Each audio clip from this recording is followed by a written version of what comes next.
Hey, what's up guys? Today, I'll show you a romance mystery film, The Best Offer. Spoiler ahead, watch out and take care. The movie begins with Virgil, a well-respected managing director of an exclusive auction house, carefully cataloging the valuable objects in the basement of a manor. He identifies some vintage cabinets and chests before glimpsing a moldy piece of wood in a dark corner. He asks the family members if they'd be willing to gift it to him, as under all the mold is a painting. Afterward, Virgil goes to the salon to get his hair dyed. Then he picks out a suit and gloves from his own collection. The next day, he receives a call from a worried woman named Claire who mistakes him for his assistant. She nervously tells him that her parents left behind an enormous collection of paintings and other rare pieces, and she would like for Virgil to assess the collection.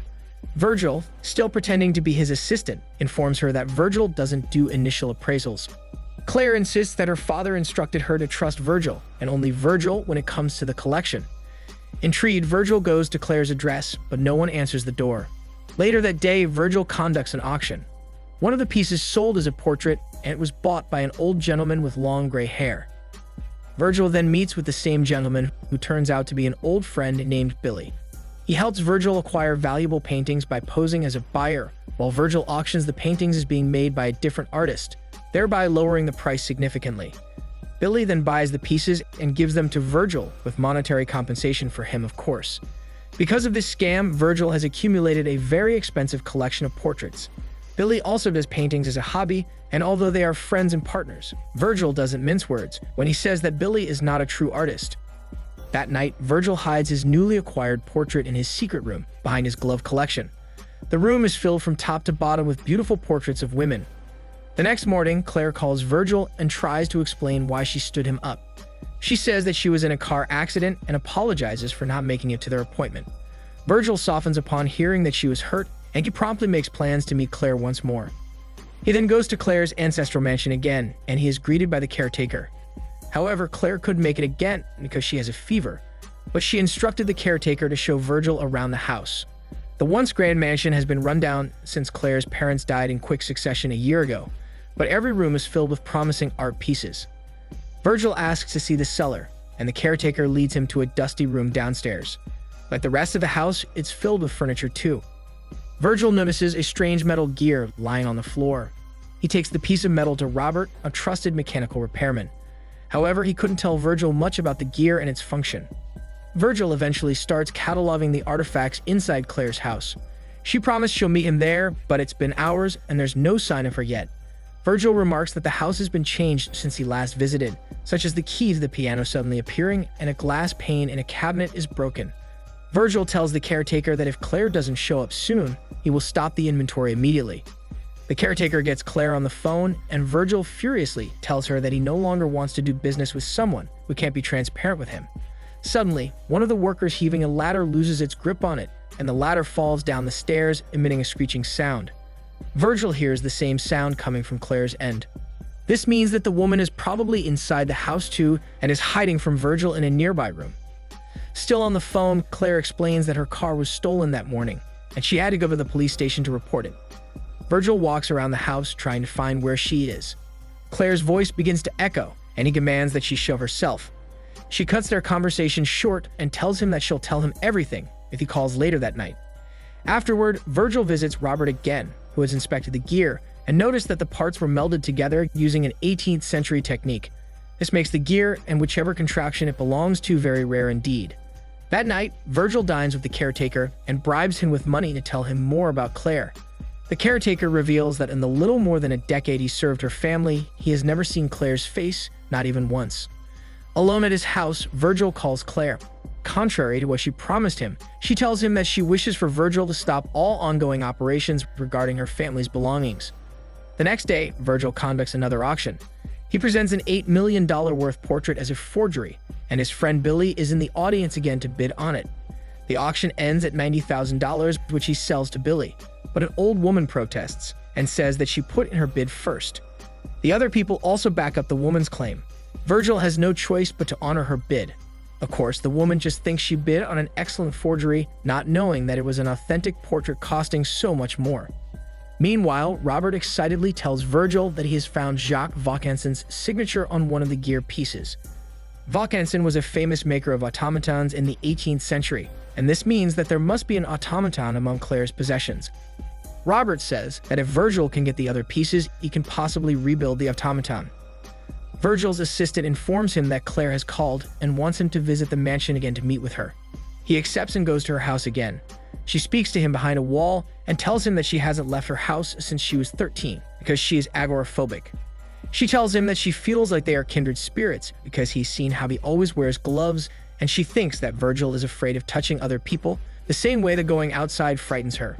While talking to her, Virgil sees another metal cog and picks it up. He tells Claire that he'll continue his partnership with her. Virgil then later goes out to dinner with Robert and hands him the newfound metal pieces. They celebrate the prospect of rebuilding a very expensive automaton. As the inventory of the furniture starts again, Virgil begins to find more and more metal pieces strewn around the house. He talks to Claire again and sees that she has a hole in the wall to peek through. She comments that he dyes his hair, and she doesn't trust people who dye their hair. Virgil bristles at her insult and leaves. Outside, the caretaker informs him that Claire wants to give him the keys so he can have easy access to the house. Virgil decides to get his hair back to its natural color. He then calls Claire and makes up with her. She compliments his gray hair this time as she's seeing him giving an interview on TV. Afterward, Claire doesn't contact or respond to him again, and Virgil begins to be worried about her. He calls the caretaker, who however tells him that he's been sick for days and now is unable to deliver food to Claire. Virgil then buys some groceries and heads to Claire's house. She's been sick too and didn't know who to call, and then she had a fall. Virgil tries to open the door to get her to the hospital, but she tells him to go away. Later on, Claire calls him and tells him that she is feeling much better.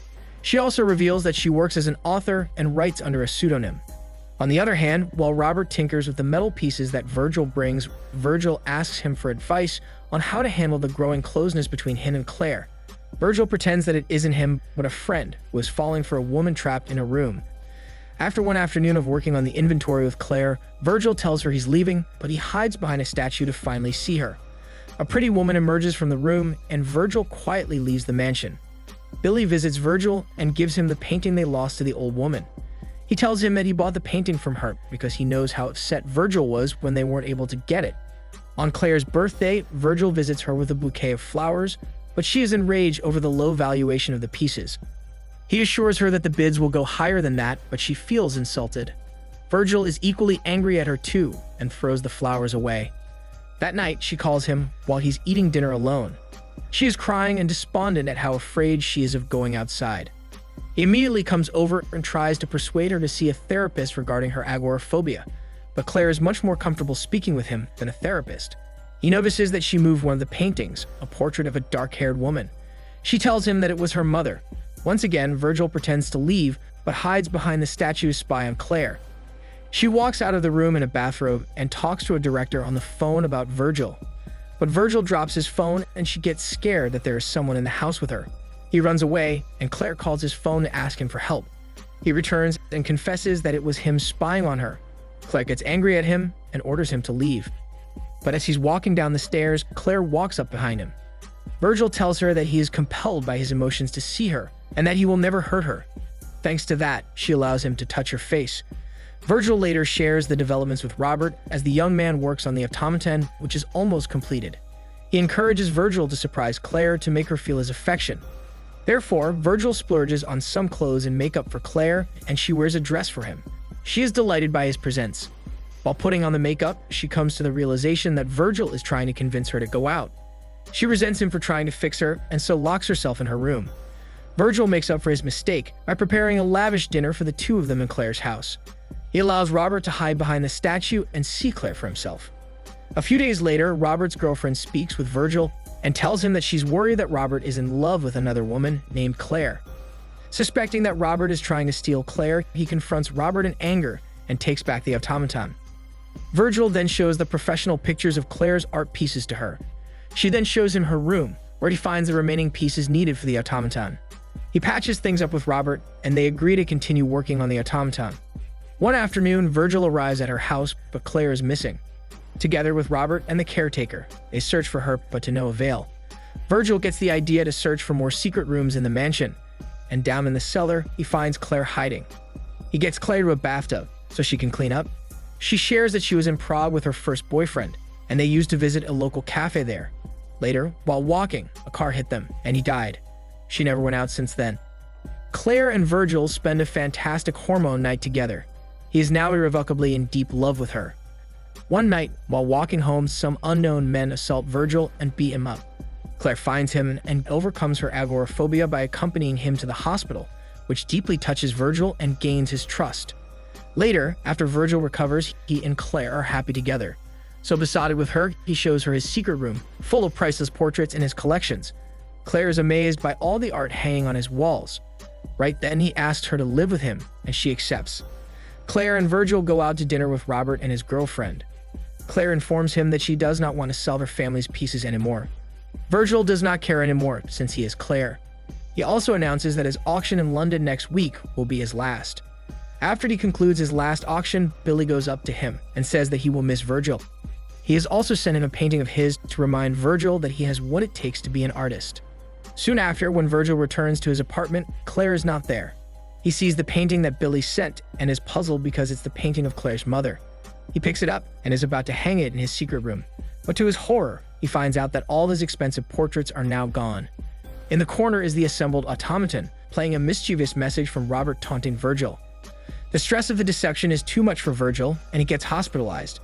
While convalescing in an asylum, he reminisces about how it all came together for him. He had rushed to the villa to find Claire, but the gates were locked.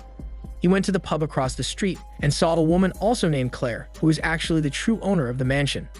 She mentioned that she'd been letting a young and nice engineer live in the house for 2 years now, which is probably Robert. Virgil saw that Robert's shop was now empty too. And finally, the painting that Billy sent him had an inscription on the back thanking Virgil for his best offer. It's revealed that Billy, Robert, and Claire had been working together for a long time to con Virgil out of his private collections. Claire was just a hormone trap, meant to seduce the love-thirsty Virgil, obtain his trust, and get him to show her where his secret room was. Sometime later, Virgil eventually gets discharged from the asylum. He moves to Prague, which is said to be the place where Claire met her first boyfriend, and still wonders if Claire's feelings had been true. The movie ends with Virgil going to the cafe Claire told him about and waiting for her to appear, dining alone like always. This is Daniel CC Movie Channel. Stay safe and enjoy your day.